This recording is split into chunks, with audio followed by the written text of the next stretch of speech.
تک پیار ہے بابا فرید صاحب سے, بڑا میرا درد ان کے ساتھ اور میں جتنا اس صوفی کو پڑھتا ہوں کم ہی لوگوں کو میں نے پڑھا ہے.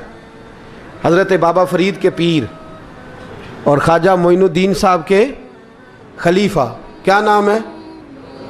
خواجہ قطب الدین. مکتب میں پڑھنے گئے نا, پہلے دن 4 سال کی عمر تھی تو قاری صاحب نے الف با تا سا پڑھایا تو انہوں نے 15 سپارے قرآن پاک کے سنا دیے. تو کہنے لگے بیٹا تجھے کیسے آئے؟ کہنے لگے میری اماں 15 سپاروں کی حافظ ہے, وہ سارا دن قرآن پڑھتی رہتی تھی, مجھے سن سن کے یاد ہو گیا ہے. جے بالا نو گالاں یاد ہو سکدیاں نے تے قرآن پاک بھی یاد. اللہ خیر کرے, شرط یہ ہے کہ ہم گھر میں قرآن پڑھیں, بچوں کو سن سن کے بھی یاد ہو ہی جاتا ہے. خواجہ قطب الدین اتنا عروج پایا اس شیخ کامل نے کہ وقت کا بادشاہ بھی مرید ہو گیا. سلطان شمس الدین التمش مرید تھا, دلی کا بادشاہ بھی مرید تھا, اجمیر کا بادشاہ خواجہ معین الدین صاحب کا مرید نہیں ہوا, نہ پاک پتن کا بادشاہ بابا فرید کا مرید ہوا, لیکن خواجہ قطب صاحب کو اللہ نے یہ عظمت بھی دی. یہ شان ہے نا, اگرچہ صدقہ سارا خواجہ معین الدین کے قدموں کا ہی تھا, لیکن دلی کا بادشاہ مرید ہوا, اور اتنا اعلیٰ مرید ہوا کہ جب خواجہ قطب الدین صاحب کا وصال ہوا تو 3 شرطیں لگائی تھیں. فرمایا میرا جنازہ وہ پڑھائے, جب سے توبہ کیا پھر اس کا سینے بد حرام کے لیے نہ کھلا ہو, اور جب سے توبہ کیا پھر لقمہ حرام اس کے گلے سے نہ گزرا ہو, اور جب سے توبہ کیا پھر کبھی نماز تہجد بھی قضا. بڑے بڑے صوفی میری طرح کے گردن جھکا کے کھڑے ہو گئے. 7ویں صف سے دلی کا بادشاہ نکل آیا, کہنے لگا پیرا ساری زندگی میں نے پردہ داری سے عبادت کی تھی, تو جاتی دفعہ مجھے بے نقاب کر گیا ہے. اتنا بڑا انہوں نے شخص تیار. اور حال یہ تھا, لوگ کہتے ہیں کہ فلانا آدمی امیر آدمی ہے تو حضرت صاحب کا تعلق پیر صاحب کا تعلق زیادہ ہے, تو اس کی عمارت نہ دیکھ, کبھی کبھی اس کی پرہیزگاری بھی دیکھ, اس کی خدمت گزاری بھی دیکھ. خواجہ قطب الدین صاحب پہ بھی الزام لگتے رہے. ایک الزام یہ بھی لگا کہ قریب چلے گئے. ہوا کیا, جب بادشاہ مرید ہوا تو کہنے لگا حضرت جی میں نے بادشاہی نہیں کرنی, میں نے اب خانقاہ میں رہنا ہے. تو فرمایا بیٹا تو چھوڑ دے گا تو کوئی ظالم بیٹھ جائے گا. تو حضور پھر کیا حکم ہے؟ فرمانے لگے تو نے کرنی ہے. تو کہا حضور آپ وہ کہاں ہوتے ہیں, میں کہاں ہوتا ہوں, دل ہی نہیں لگتا. تو آپ فرمانے لگے میں ڈیرا اٹھا کے تیرے قریب لے آتا ہوں. خواجہ صاحب 1 کلومیٹر کے فاصلے پر ڈیرا اٹھا کے لے آئے. فرمانے لگے میں تیری تربیت کرتا رہوں گا, تو مخلوق کا بھلا کرتے رہنا. صلی اللہ علیہ, تو حضور کی امت کا اللہ اکبر. وہ قریب, اس وقت بھی لوگوں نے بڑی باتیں کی کہ دیکھو جی بادشاہ تھا نا تو پیر صاحب ہی نیڑے آ گئے. لوگ دیکھتے نہیں کہ اصل بات کیا ہے. خیر وقت گزر گیا, بادشاہی مرید ہو گیا, تو پھر دلی سارے میں اسلام, اتنا عدل انصاف, ہندوؤں کو بات پسند نہ آئی. انہوں نے کچھ مسلمان خرید لیے. سلطان شمس الدین التمش بیٹھا ہے دربار میں, جاگ رہے ہیں نا آپ لوگ, سب کہیے صلی اللہ علیہ. بڑی غور سے سننے والی بات. ایک دن سلطان شمس الدین تمش دربار میں بیٹھا ہے, قاضی عدالت بھی بیٹھے ہیں, مقدمات سنے جا رہے ہیں. باہر سے رونے کی آواز آنے لگی, چیخنے چلانے کی. بی بی بیان کر رہی, کیا ہو گیا کیا ہو گیا. وہ ٹال لگے ہوتے تھے بادشاہوں کے, وہ بجنے لگے, زور ہونے لگا. بادشاہ نے کہا اس فریادی کو جلدی بلاؤ. وہ اندر عورت آئی تو چیخ چیخ کے رو رو کے اس نے اپنے کپڑے پھاڑ پھاڑ کے, برا حال, 2 مہینے کا بچہ. لوگ اس کی آہو زاری پر اس کی طرف متوجہ. بی بی کیا ہوا, پانی پلاؤ بٹھاؤ, یہ کیا ہو گیا. کہنے لگی لٹ گئی, عزت برباد ہو گئی, تباہ کر دی گئی. میں کیا ہوا؟ کہنے لگی بادشاہ ایک شخص میرا غیر شرعی خامند بنا, پھر مجھے حمل ہوا, پھر میری گود میں یہ بچہ ہے 2 مہینے کا. اب گئی ہوں تو وہ کہتا ہے کہ میرا تو تیرے سے تعلق ہی کوئی نہیں. بادشاہ کہنے لگے یہ سلطان شمس الدین تمش کی جگہ ہے, اور میں نے رسول اللہ صلی اللہ علیہ وسلم کے دین کے مطابق حکومت استوار کی ہے. کون ہے جو تیرے ساتھ؟ ابھی گردن نہ کاٹ دوں گا, بات کر کون ہے. کہنے لگی تو کچھ بھی نہیں کرے گا, کوئی کچھ نہیں کر سکتا. لوگ کلمے چھوڑ کے بیٹھ گئے, توجہ ادھر ہو گئی. پراپوگنڈے بڑا اثر کرتے ہیں معاشرے پہ. رنگ ایسا عجیب ہے, انداز ایسا عجیب ہے. فرمایا بات تو کر. اس عورت کی آواز گونجی تو حالات ہی خراب ہو گئے. کہنے لگی بادشاہ حوصلہ پیدا کر سننے کا. کہا تو بات کر. کہنے لگی میرے گود میں جو بچہ ہے یہ قطب الدین بختیار کاکی کا ہے، یہ تیرے پیر کی ناجائز اولاد ہے۔ اٹھاؤ، پروفیسر سلیم چشتی نے پی ایچ ڈی کی ہے، وہ لکھ رہے ہیں اس واقعے کو، تیرے پیر کا ناجائز بچہ ہے۔ ہاتھ کانپنے لگے بادشاہ کے، کہنے لگے یا اللہ کبھی تو قیامت برپا کر دے تو معاملہ ٹھیک ہو جائے، میں تیری زبان کھینچ دوں گا تیری تو نے بات کیسے کی؟ کہنے لگی میں نے کہا تھا نا تیرے اندر حوصلہ نہیں، میری عزت تار تار ہو گئی اور تو پیر بچا رہا ہے۔ اللہ اکبر۔ سلطان شمس الدین تمش آسمان کی طرف دیکھ کے کہنے لگے مولا مجھ مجرم کو جس کی برکت سے اٹھا کے تو نے مسجد میں پہنچایا، آج مجھے تو نے کس امتحان میں ڈال دیا؟ یہ کیا رنگ تو نے زندگی کا بنایا ہے؟ کہنے لگی بلا اسے، اڑا اب گردن۔ اللہ اکبر۔ خواجہ قطب الدین بختیار کاکی، ذرا اس جگہ پہ اپنے آپ کو کھڑا کر کے دیکھ میرے دوست۔ جو شخص دلی کے بازار میں نکلے تو دکانیں بند ہو جائیں، عورتیں گھروں میں گھس جائیں، جس کے نام پر چرچے ہوں دین کے، وہ شخص لاٹھی ٹکاتا ٹکاتا، عرس منانے آسان ہے، ڈھول ڈمکے کر کے گھروں کو جانا آسان ہے، پر ذرا ان کی راہوں کا مسافر تو بن انہوں نے انداز کیا اختیار کیا۔ حضرت خواجہ قطب الدین بختیار کاکی خبر پھیل گئی، اتنی شہرت پاکیزگی کی نہیں ہوئی تھی جتنی اس جرم کی ہوئی۔ لاٹھی ٹکاتے ٹکاتے جب پہنچے نا بادشاہ کے دربار میں، بادشاہ اٹھنے لگا، قاضی اٹھنے لگا، لوگ اٹھنے لگے، تو قطب الدین بختیار کاکی کی آنکھوں میں آنسو آئے، مانے لگے بیٹو بیٹھ جاؤ، آج میں پیر بن کے نہیں آیا، میں مجرم بن کے آیا۔ اور کہا میرے مالک کا انصاف بھی دیکھو، دلی کا پیر آج دلی کی عدالت میں اپنے نا کردہ جرم کی صفائی دینے آیا ہے، بڑی لاٹھی پہ ٹیک لگائی۔ دلی کی گلیاں بھی روتی ہیں کہ یہ کیا رنگ، اللہ یہ تیرا کیا رنگ ہے، یہ تے میں گڈی تے ہاتھ ڈور سجن دے، او جے سونا ہی میرے دکھ وچ راز، تے میں سکھ نو چلے ڈاواں، پر یار فریدا کدی بل پہ سونا، یار فریدا جے کدی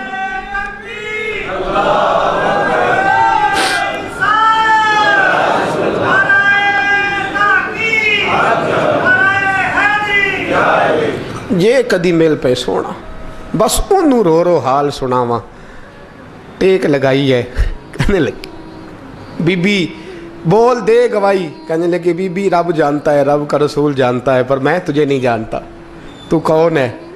کہنے لگی اچھا وہ لوگوں کو بھیج کے تہجد کے بہانے پچھلے دروازے مجھے اندر بلانا، رب تیرا بھول جانا۔ پھر رونے لگی، پھر مکر کرنے لگی۔ مجھے بتائیے ایسا کوئی مقدمہ ہو تو لوگ کیا کہتے ہیں؟ یکدم حالات بدلتے ہیں کہ نہیں بدلتے؟ دلی کا ماحول ہی بدل گیا، سارا رنگ ہی بدل گیا۔ عورت تو ہندو تھی، اس نے تو جھوٹ موٹ کے کلمے بھی پڑھ رکھے ہیں۔ اللہ اکبر۔ خواجہ صاحب پوچھتے ہیں گواہ ہے کوئی تیرے پاس؟ تو 4 کلمہ پڑھنے والے کھڑے ہو گئے۔ اللہ کرے کلمہ پڑھنے والے بکا نہ کریں، آمین تو کہیں۔ وہ کھڑے ہو کے کہنے لگے ہاں ہم نے آتے بھی دیکھا ہے، جاتے بھی دیکھا ہے۔ خواجہ قطب الدین صاحب نے نظر عثمان کی طرف اٹھائی، کہنے لگے اچھا جو تیری مرضی، میں گڈی تے ہاتھ ڈور سجن دے، وہ جنج رکھے اونج رہنا ہے، واجب نہیں وچ شریعت مندہ قسم نو کہنا۔ کہنے لگے سلطان یار ایک رات کی مہلت نہیں دے دیتا؟ میں سویرے سلطان بھی رو پڑا کہ پیر صاحب میں نوکر اور میں مولتے، اچھا حضور جیسے مرضی۔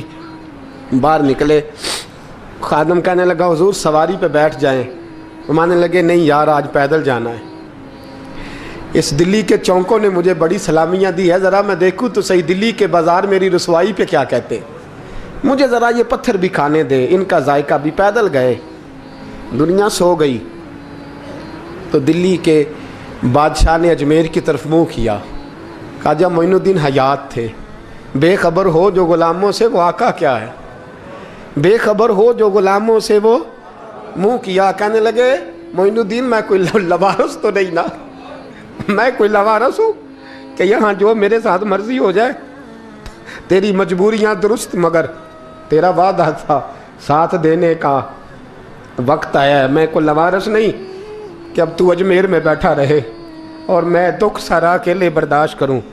بڑھاپے کا مجھے بھی پتہ ہے, کمزوری کا مجھے بھی پتہ ہے, ذوف کا مجھے بھی پتہ ہے, پر تتی تھوڑے تھکڑے خاندڑیاں, میں بھی تو تیرے نام تو مفت بھی خاندڑیاں. مجھے بھی تو پتہ ہے نا, منم غلام نے علی حیدریم قادریم دمز احمد رضا خامی زنم. میں نے بھی تو اپنا نام نہیں نا جپا, تیرا ہی جپا ہے ساری زندگی. یہ لفظ کہے, کہتے میں رویا. آنکھ لگی تو حضرت خواجہ معین الدین صاحب خواب میں ملے. کہنے لگے قطب الدین میرا انتظار کرنا, میں پہنچ رہا ہوں.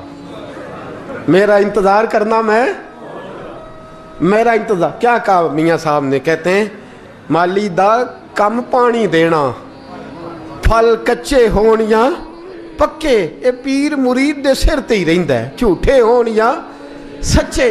میں آیا, فکر نہ کرنا. حضرت سویرے اٹھے, پھر گئے عدالت. پھر کہا نہ بھائی پروٹوکول, مجرموں کا پروٹوکول نہیں ہوتا, میں اکیلا جاؤں گا. جس کے آگے پیچھے نعرے ہوتے تنے تنہا. 2-4 منٹ زیادہ لے لوں آج آپ حضرات.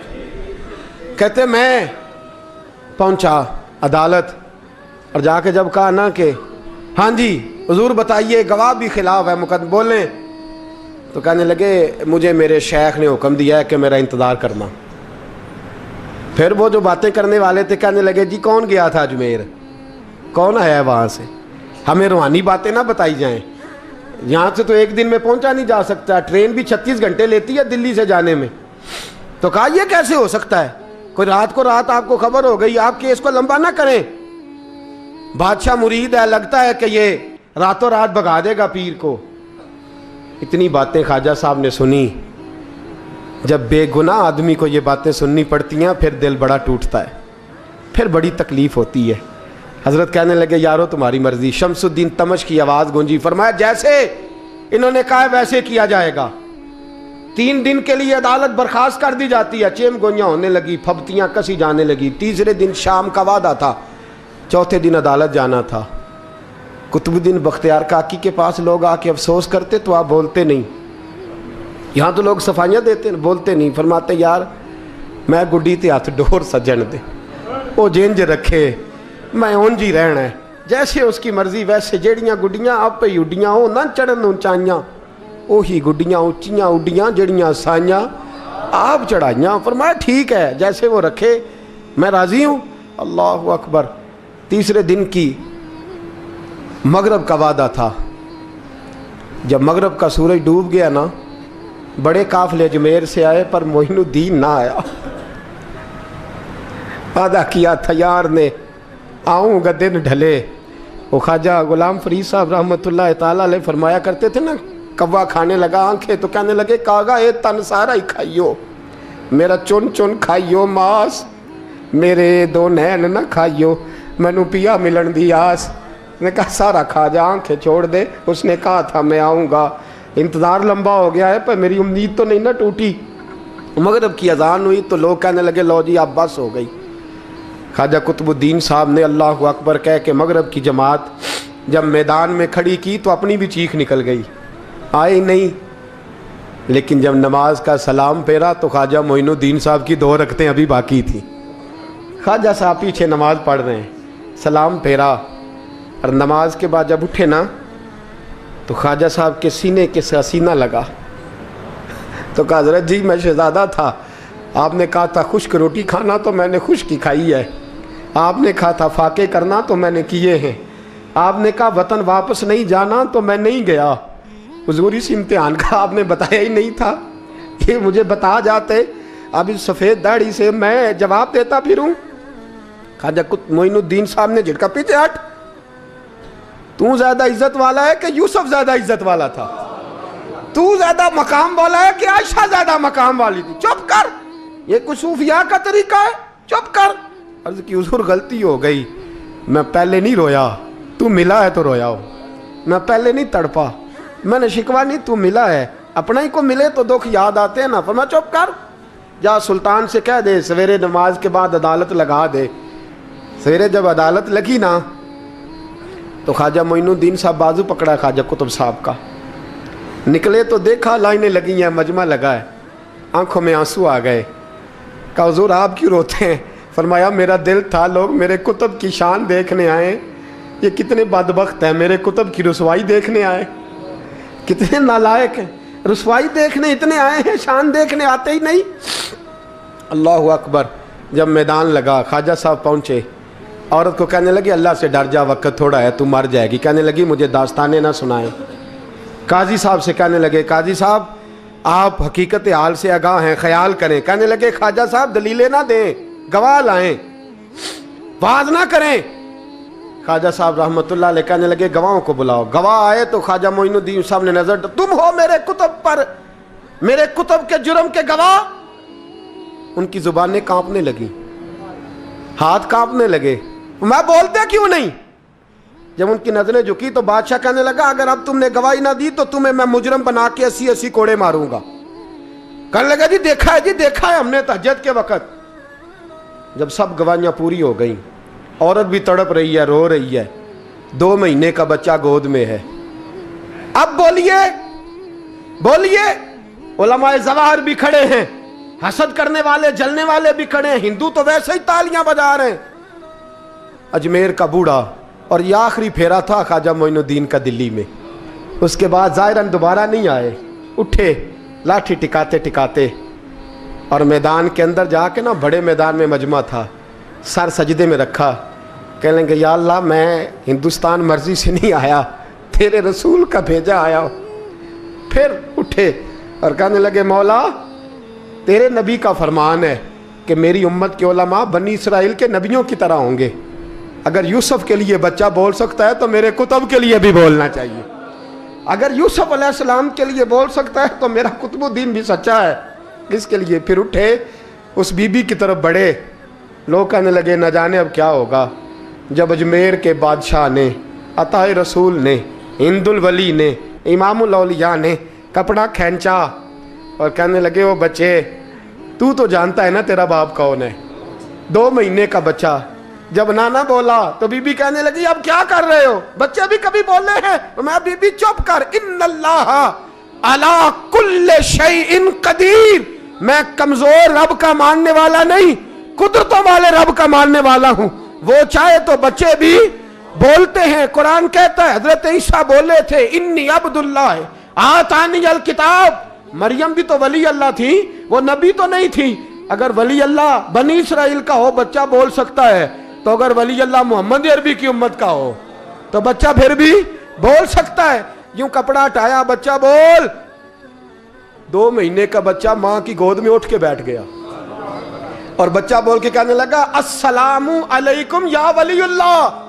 جب یہ لفظ ادا کیے تو نعرے لگنے لگے، لوگ رونے لگے، بی بی بے ہوش ہو کے گری، فرمانے لگے مجھے سلام نہ کر، میرے کتب کی بات بتا۔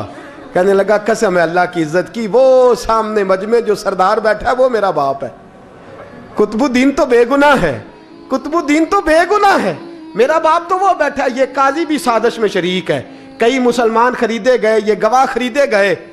جب گواہی ہو گئی، بچہ یہ لفظ کہہ کے اللہ اکبر کہتا ہوا پھر چپ کر گیا۔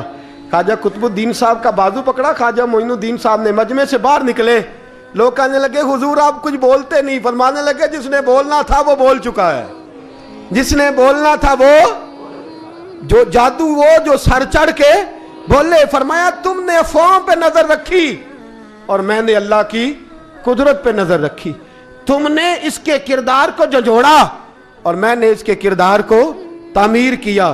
حضرت سلطان شمس الدین تمش بھی پیچھے دوڑے، کہا حضور کہاں لے جا رہے ہو؟ فرمایا کتب میرا آیا، میں جمائر ساتھ لے کے جا رہا ہوں، اب میں نے اپنا بچہ تمہارے سپرد، اب میرے پاس رہے گا، تم نے ستایا ہے میری اولاد کو، اب یہ میرے پاس رہے گا، میں نے نہیں تمہیں دینا۔ لوگ راہیں بچھا کے نظریں بچھا کے بیٹھ گئے، پاؤں میں گر گئے، کہنے لگے حضور ہمارے لیے نہیں، رسول اللہ کے دین کے لیے، ہمارے لیے نہیں، تعمیر شریعت کے لیے، ادائے سنت کے لیے چھوڑ جائیے۔ خواجہ صاحب کہنے لگے قطب الدین جا، تجھے چھوڑ کے جاتا ہوں، اب قیامت تک کوئی تیری رسوائی کی جرت نہیں کر سکے گا۔ عزیز یاد رکھ، نہ افواہوں پہ لگا کریں، نہ کسی برادری، کسی قوم، کسی شخص کے بارے میں ایسی باتیں۔ یہاں تو لوگ گڑ گڑ کے چیزیں لاتے ہیں، گڑ گڑ کے چیزیں لاتے ہیں، اور جن کی ہیں ان کے پاس بڑے دلائل ہیں۔